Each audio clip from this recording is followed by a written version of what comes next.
আমরা যারা ওই গ্রাম অঞ্চলে নির্মমভাবে সাপকে গণপিটুনি দিয়ে যেভাবে মারি না, ঠিক সেভাবে মারা হয়েছে কালকে তোফাজ্জলকে।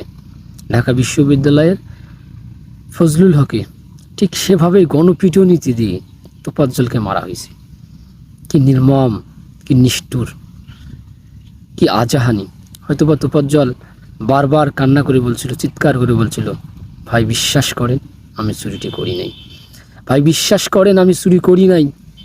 তারপরও তারা মানে নাই। সেখানে কি কেউ ছিল না তাকে বাঁচানোর জন্য? সেখানে কি কেউ ছিল না তার আর্তনাতে তার সাথে সুর মিলিয়ে বলতে, ভাই তাকে ছেড়ে দাও?